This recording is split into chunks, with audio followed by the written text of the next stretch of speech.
yang ke-67 dari nama-nama Allah Al-Husna ialah Al-Wahid.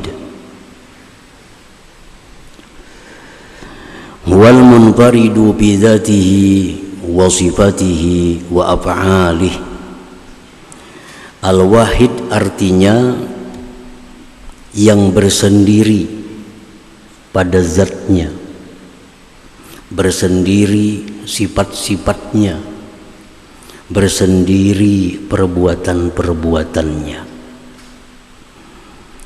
Seringkali kita sebut Al-Wahid dengan arti yang Maha Esa. Al-Maha Esa, Al-Wahid. Ini ketuhanan yang Maha Esa itu artinya Al-Wahid. Esa pada zatnya, esa pada sifatnya, esa pada perbuatan-perbuatannya. Nah, para muhibbin rahimakumullah, al-muradu bil wahid bizzat artinya esa pada zatnya, anna zatahu ta'ala la yatajazza wa la yatasanna. Pengertian asa zat Allah, asa zat Tuhan, bahwa zat Allah itu tidak berjuzu, tidak berjuzu, tidak ada bagian-bagian. Macam kita, zat kita ini berjuzu, ada tulang, ada daging, ada kulit, ada macam-macam. Nah, kita ini disebut yatajazza, berjuzu-juzu. Nah, kalau zat Allah artinya Maha Esa pada zat Allah itu kadang berjuzu macam kita ini.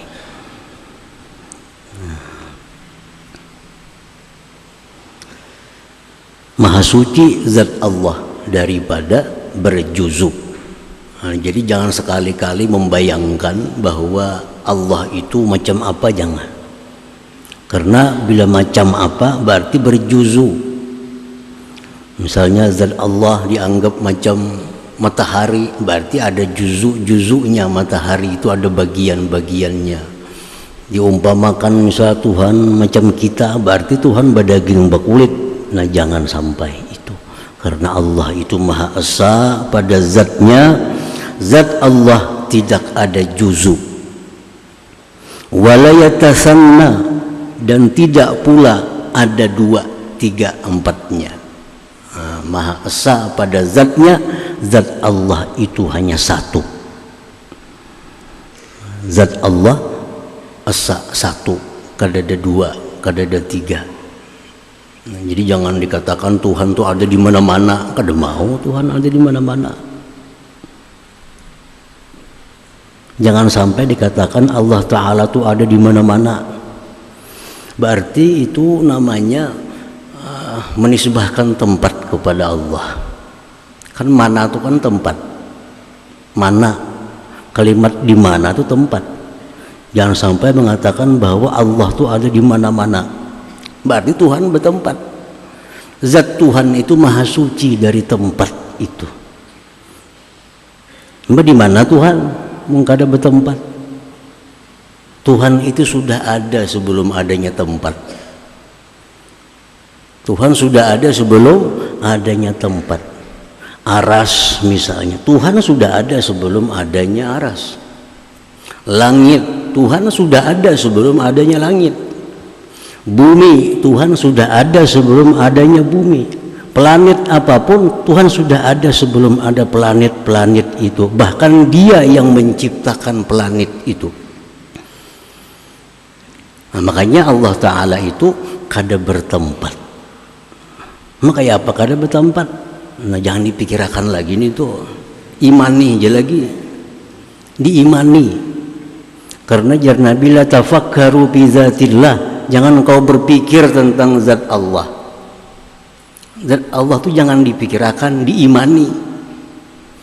Zat Allah kada berjuzu, zat Allah kada bertempat, zat Allah itu kada dua, kita imani. Jangan diakali.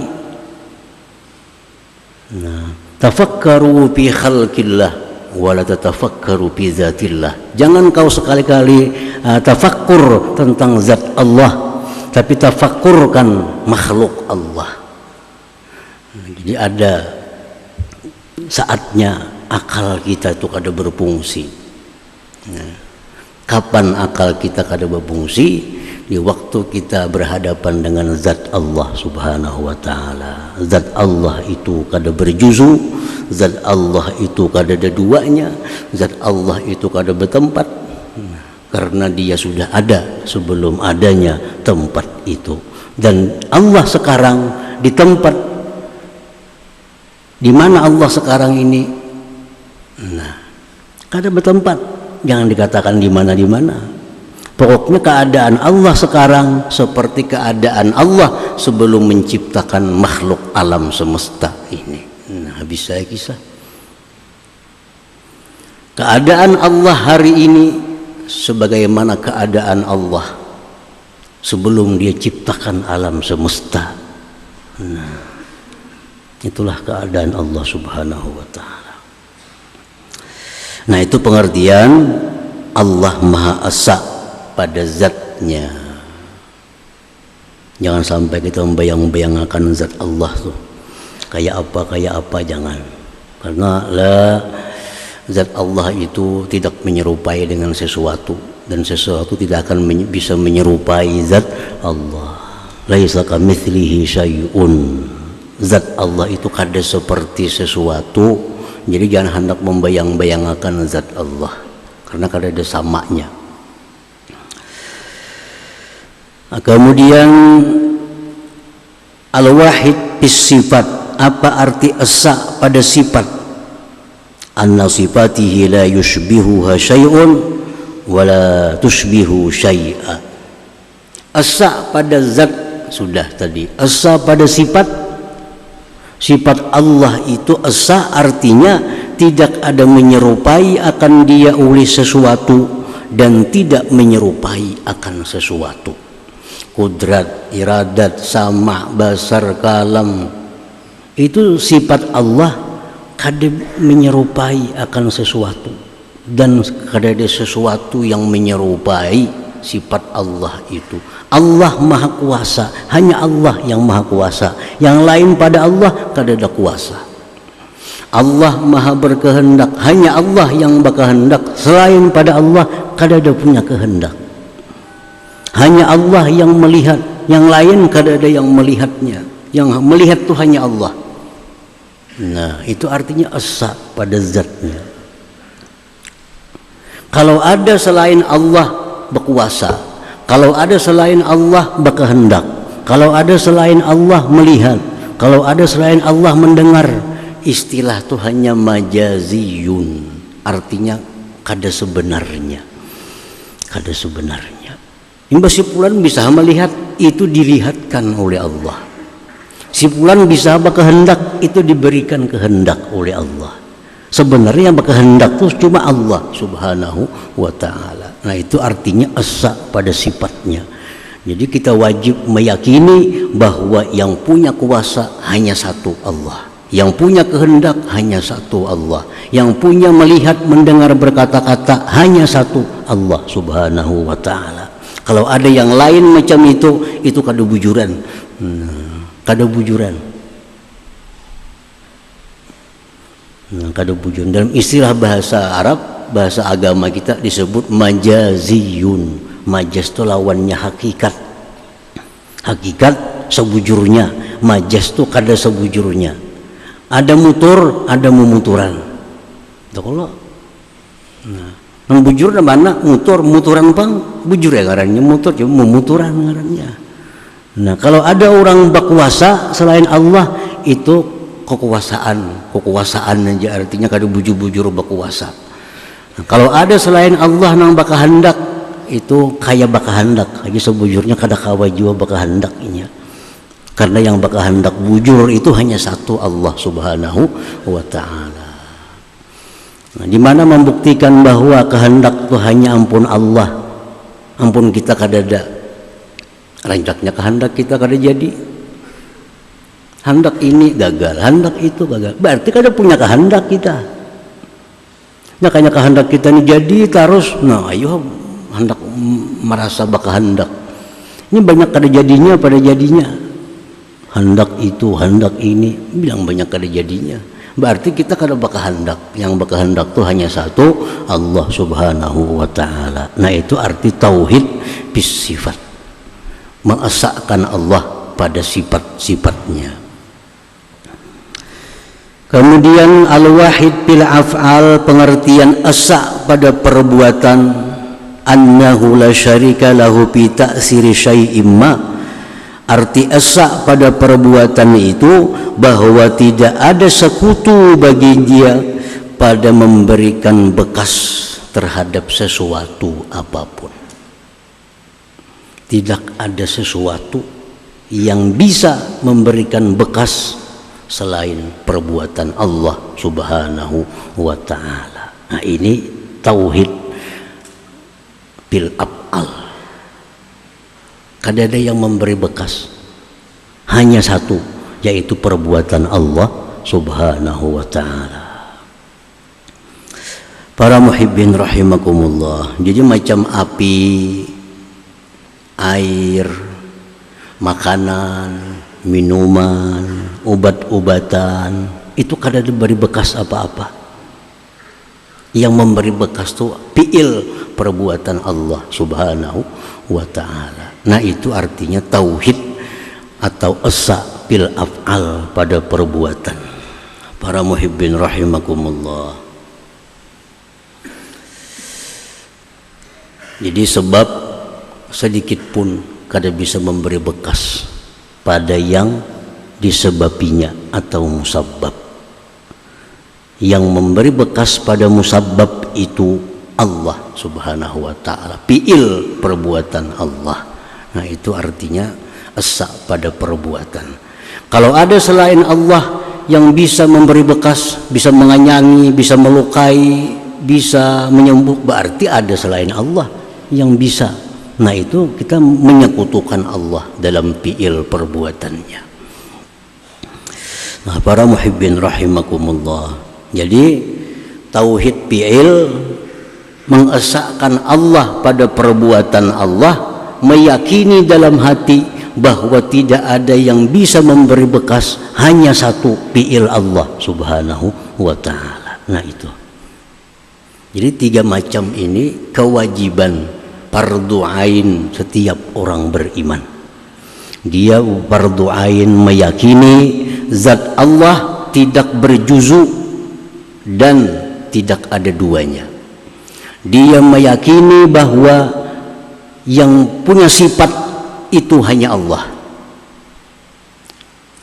Yang ketiga, bahwa yang memberi bekas itu hanya fi'il perbuatan Allah Subhanahu wa ta'ala. Ini i'tikad, keyakinan yang wajib dimiliki oleh setiap orang yang beriman. Para muhibbin rahimakumullah, para ulama kita menjelaskan ada 4 macam kelompok manusia yang menyikapi hubungan antara sebab dengan musabbab. Ada 4 golongan. Dari 4 golongan ini hanya 1 yang selamat, 3 itu kada selamat. Pertama, kelompok manusia yang mengatakan as-sabab yu'athir binafsih, sebab itu memberikan bekas dengan dirinya sendiri. Makan itu sebab, kanyang itu musabbab. Jarinya kanyang itu karena makan, jadi makan itu yang menganyangi. Nah itu sekelompok manusia yang mengatakan bahwa sebab memberi bekas, makan itu jarinya menganyangi, Air itu menghilangkan haus. Apalagi misalnya pisau itu melukai, api membakar, obat menyembuhkan. Jadi semua itu memberi bekas. Nah, orang yang punya keyakinan seperti ini itu kafirun, kafir, musyrik, menyekutukan Allah Subhanahu wa taala. Obat nipang nih nah, makanya aku sihat. Nah, sampai ke etikatnya macam itu. Sampai ke etikatnya. Sampai ke hati-hatinya meyakini obat nipang maulah aku sihat. Nah, ini orang musyrik, menyekutukan Allah. Amal sekadar di ucapan aja, di hati meyakini bahwa itu adalah perbuatan Allah, kada jadi masalah. Minum obat nyaman sigar, di mulut saja, di lisan aja, tapi hati tetap mengetikatkan yang menyembuhkan Allah, itu kada jadi masalah. Ini yang masalah yang sampai ke hati-hati, sampai jadi i'tikad bahwa jika kada minum obat ini aku bisa mati. Nah, jika kada minum obat ini kada sigar, kada sembuh. Nah, ini i'tikad yang musyrik, menyekutukan Allah Subhanahu wa taala. Nah, jadi boleh kita ucapkan obat ini maulah sihat, boleh kita ucapkan makan ini yang mengenyangi, boleh kita ucapkan air yang menghilangkan dahaga, boleh kita ucapkan api yang membakar, tapi dalam hati kita semua itu adalah perbuatan Allah Subhanahu wa taala. Nah, itu yang di hatinya. Jadi orang-orang yang menyatakan dalam hatinya bahwa api bisa membakar, obat bisa menyembuhkan, dalam hatinya demikian, kafirun, musyrikun, kafir dan musyrik. Kalau pernah macam itu, mesti mengucap 2 kalimat syahadat. Mesti mengucap 2 kalimat syahadat, karena dia sudah keluar dari Islam, karena i'tikadnya menyekutukan Allah. Kelompok yang kedua manusia ini, as-sabab yu'assir biquwatin ja'alaha Allah bihi, bahwa sebab itu memberi bekas, bukan dengan dirinya tapi dengan kekuatan yang diletakkan Allah pada sebab itu. Nah, itu i'tikad di hatinya. Jadinya makan tuh kadang mengenyangi, cuma makan nasi ini, di nasi itu ada kekuatan yang diletakkan Allah sehingga bila orang makan kenyang. Ujarnya api itu kadang membakar, tapi karena di api itu ada kekuatan diletakkan Allah lalu bisa membakar. Pisau itu jarinya kadang bisa melukai, tapi karena dalam pisau itu ada kekuatan yang diletakkan Allah lalu pisau itu bisa melukai. Obat itu jarinya kadang menyembuhkan, tapi karena di obat itu ada kekuatan yang diletakkan Allah lalu obat itu bisa menyembuhkan. Nah, i'tikad semacam ini macam apa? Fasikun wa fajirun, orang ini fasik, orang seperti itu. Artinya mesti jangan umpat ini kita. Jarnya obatnya kadang kenapa-napa, cuma karena obat ini ada kekuatan yang diandak Tuhan lalu bisa sigar orang minum. Fasik kalau macam itu pemikiran kita. Ujarnya api ini kadang bisa membakar, tapi karena di api itu ada kekuatan diletakkan Tuhan lalu tersentuh kita bakar. Fasik macam itu. Nah,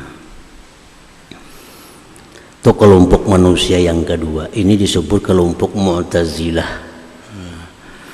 Orang menyebutnya namanya kelompok Mu'tazilah. Golongan Mu'tazilah itu golongan yang cukup besar dalam Islam. Mereka mengatakan bahwa sebab itu memberi bekas dengan kekuatan yang diletakkan Allah pada sebab itu. Nah, ini oleh ahlu sunnah dikatakan fasik macam itu. Yang ketiga, ada kelompok yang mengatakan lagi bahwa sebab itu tidak memberi bekas. Yang memberi bekas itu hanya Allah Ta'ala. Tetapi apabila ada sebab, ada musabab. Nah, dia pastikan.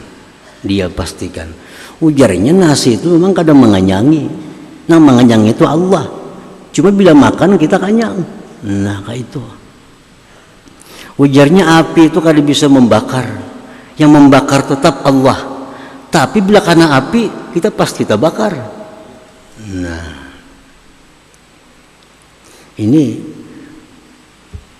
mengatakan bahwa Allah yang memberi bekas, cuma memastikan ada sebab, ada musabab.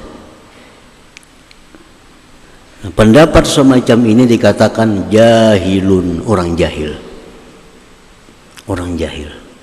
Banyaknya orang kena pisau kada luka. Ada orang terbakar api tapi kada hangus. Nah, itu menunjukkan bahwa ada sebab, kada mesti ada musabab. Nah, kalau kita berpikir bahwa api itu kada memberi bekas, yang menghanguskan tetap Allah Ta'ala, tapi bila ada api terbakar, itu jahil ngarannya. Jahil.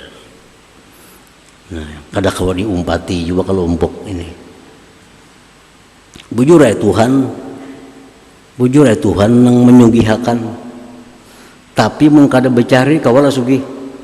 Nah, ini yang macam modelnya. Jadi semacam memastikan bahwa bila becari itu berduit, walaupun ia meyakini bahwa yang menyugihakan itu Allah. Ini percaya bujur yang menyugihakan itu Allah, tapi jarnya mengkada becari malah boleh duit. Nah, ini orang jahil. Banyaknya orang ada becari sugih. Banyak orang ada becari sugih. Siapa? Pramuwaris. Kekanakan becari kadenya mati abahnya sugihamnya. Ini membuktikan bahwa pendapat itu salah, jahil. Nah, yang keempat, kelompok yang keempat yang selamat, bahwa sebab itu kada memberi bekas apa-apa. Makan kada bisa mengenyangi, api kada bisa membakar, obat kada bisa menyembuhkan. Yang semuaan itu hanya Allah Subhanahu wa Ta'ala, perbuatan Allah Ta'ala. Dan lagi ada sebab, kada tentu ada musababnya. Nah, ini firqatun najiyah, ini kelompok yang selamat. Ini selamat. Sebab kada memberi bekas. Yang memberi bekas Allah. Ada sebab, belum tentu ada musabab. Nah, ini yang bujur. Ini yang dikatakan ahlu sunnah wal jamaah. Minum obat pastilah sigar? Kada pasti. Nah, kenapa? Karena obat kada memberi bekas. Yang menyigarakan itu Allah Subhanahu wa Ta'ala. Nah, ini firqatun najiyah, kelompok yang selamat. Makan aja nasi, minum aja obat, dan itu semua hanya sebab, dan sebab kada memberi bekas. Yang memberi bekas itu Allah Subhanahu wa Ta'ala. Ada sebab, belum tentu ada musababnya. Nah, para muhibbin rahimakumullah, al-mu'min bismillahil-wahid, orang yang beriman dengan nama Allah al-wahid, yang maha esa. Kita sudah percaya bahwa Allah itu maha esa zatnya, maha esa sifatnya, maha esa perbuatannya. Kita sudah beriman. Nah, kalau sudah beriman bahwa Allah itu maha esa, ayyuhidallaha bidzatihi wa sifatihi wa af'alihi, bahwa dia mesti mengesahkan Allah pada zatnya, sifatnya, dan perbuatannya. Kalau sudah kita beriman Allah itu esa, kita esahkan. Nah, mesti kita esahkan. Nah, macam apa cara mengesahkan Allah pada zatnya? Macam apa kelakuan orang yang mengesahkan Allah pada sifatnya? Macam apa kelakuan orang yang mengesahkan Allah pada af'alnya. Nah, jadi keimanan itu menuntut sikap, keimanan itu menuntut perbuatan.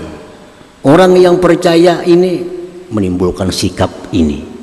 Nah, kita percaya Allah itu Maha Esa, zatnya, sifatnya, perbuatannya. Lalu macam apa sikap kita sebagai bukti kita beriman? Bukti kita beriman.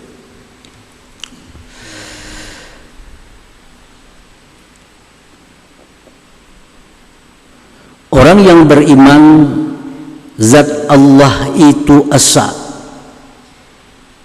ayya'taqida, bahwa dia mengitikadkan anna zat Allah Ta'ala mawjud binafsih wala wujuda li ghairih.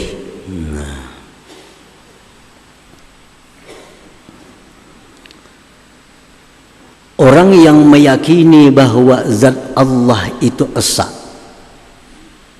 maka membuahkan satu i'tikad, keyakinan dalam hatinya bahwa hanya zat Allah itulah yang ada. Hanya zat Allah yang ada. Sedangkan selain Allah itu kadada. Kadada selain Allah. Itu keyakinannya. Kalau kita percaya bahwa Allah itu esa pada zatnya, maka kita meyakini, kita mengitikadkan bahwa yang ada itu hanya satu Allah. Yang lain pada Allah kadada.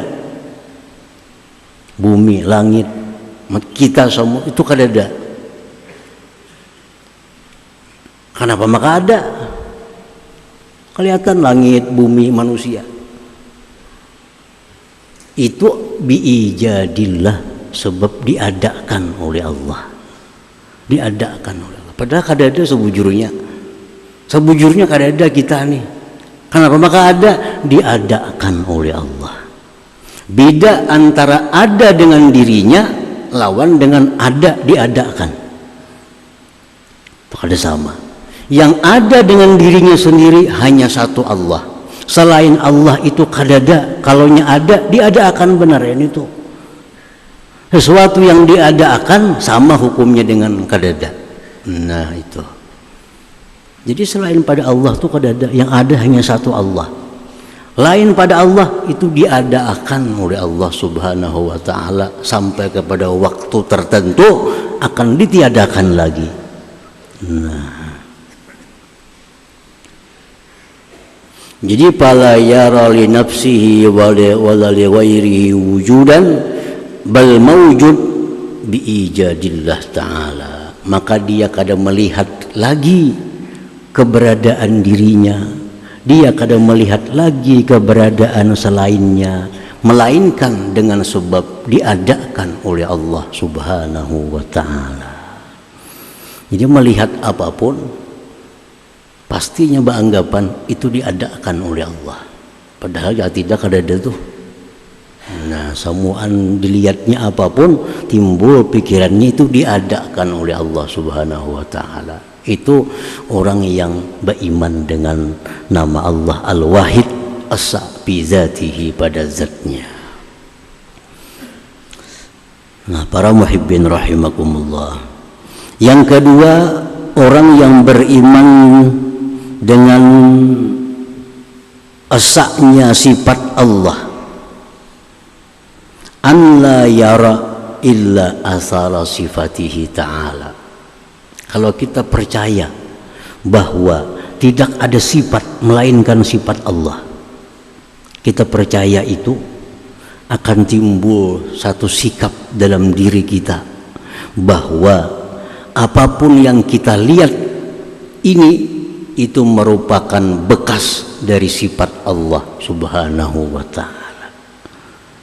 Kita melihat apapun, kita ingat itu bekas kudratnya, itu bekas iradatnya. Nah itu kudrat sifat, iradat sifat, Nah, jadi kita melihat apapun di alam semesta ini, kita ingat itu adalah merupakan bekas dari kudrat dan iradat Allah Subhanahu wa Ta'ala, bukan dari usaha manusia, bukan dari bikinan manusia, bukan dari karya manusia. Semua yang kita lihat ini adalah merupakan bekas dari sifat kudrat iradatnya Allah Subhanahu wa Ta'ala. Nah, kalau orang macam itu punya sikap dalam hatinya, fayatakhallasu, dia akan bersih minal ujubi, dari sikap ujub. Dia akan bersih daripada sifat kibri, sombong. Dia akan bersih daripada sikap pria. Kenapa? Karena dia merasa kada punya apa-apa, kada punya sifat, kada punya kuasa, kada punya kekuatan. Semuaan kekuatan Allah Subhanahu wa Ta'ala. Kenapa orang bisa sombong? Karena merasanya kuasa, padahal kuasa sifat Allah. Kenapa dia sombong? Karena dia merasa kaya, padahal kaya sifatnya Allah Subhanahu wa Ta'ala. Kenapa dia sombong? Merasainya kuat, padahal kuat itu sifat Allah Subhanahu wa Ta'ala. Nah, kalau ini sudah mengesahkan bahwa yang punya sifat itu hanya Allah, kada ada lagi otomatis sombongnya, kada ada lagi ujubnya, kada ada lagi riaknya. Jadi orang-orang yang merasa sombong dengan hartanya, sombong dengan kekuasaannya, itu orang yang belum sepenuhnya beriman dengan esaknya Allah pada sifatnya. Lalu timbul dalam hati macam itu. Yang ketiga, orang yang beriman bahwa fi'il itu hanya fi'il Allah, perbuatan itu hanya perbuatan Allah, an la yara syai'a minal af'al, bahwa dia tidak melihat sesuatu dari perbuatan illa fi'al Allah Ta'ala, melainkan perbuatan Allah Subhanahu wa Ta'ala. Ini meyakini yang bisa berbuat itu hanya Allah, yang lain kada bisa. Ini sudah yakin itu, bahwa Allah itu Maha Esa pada perbuatannya, sehingga yang lain kada punya perbuatan. Yang berbuat itu hanya satu, Allah Ta'ala. Lalu apapun perbuatan yang dia lihat di alam ini, itu adalah perbuatan Allah Subhanahu wa Ta'ala. Dalam hatinya memandang demikian, dalam hatinya meyakini demikian, bahwa perbuatan siapapun dalam hatinya meyakini bahwa itu adalah perbuatan Allah Subhanahu wa Ta'ala. Nah, kalau orang bisa demikian, maka dia akan selamat dari dendam, dari dendam, hikit. Kenapa kita dendam? Karena menganggap itu gawiannya, itu perilakunya. Kalau kita ada dendam, kita akan selamat dari taubih. Taubih itu meniwas artinya. Kenapa kita meniwas? Karena kita menganggap inya nang berkelakuan, inya nang berbuat. Jangan kita menganggap bahwa itu adalah sudah fi'il Allah, kita kada akan meniwas lagi. Nah, meniwas itu artinya, kenapa ikam maka macam ini, maka sudah aku padahi, jangan macam itu, makanya macam ini hancur. Nah, itu meniwas artinya. Nah, itu bukti orang yang belum mentauhidkan fi'il Allah Subhanahu wa Ta'ala. Sayyidina Anas bin Malik berkata, aku 10 tahun jadi khadamnya Rasulullah sallallahu alaihi wasallam, 10 tahun jadi pembantu Nabi. Sekalipun Nabi kada pernah meniwas apa yang sudah kukerjakan. Walaupun salah yang kukerjakan itu, Nabi kada mau lagi meniwas karena sudah terjadi. Apa kamu kada masih jaku jangan semalam. Nah, itu orang meniwas karena padahal sudah terjadi. Apa gunanya meniwas? Berarti belum beriman sepenuhnya dengan esaknya fi'il Allah Subhanahu wa Ta'ala. Nah, para muhibbin rahimakumullah, walhasil orang yang beriman bahwa Allah itu esa pada zatnya, Allah itu esa pada sifatnya, Allah itu esa pada fi'ilnya, maka kelakuan orang ini akan menjadi kelakuan yang indah, kelakuan yang baik. Dia akan selamat dari ujub, dari ria, dari sombong, dengki, iri, segala macam sifat yang kada baik otomatis hilang kalau dia sudah beriman sepenuhnya dengan Al-Wahid nama Allah yang Maha Esa ini. Nah, kemudian yang ke-68 nama Allah As-Samad. La hadratin Nabi sallallahu alaihi wasallam. Al-Fatihah.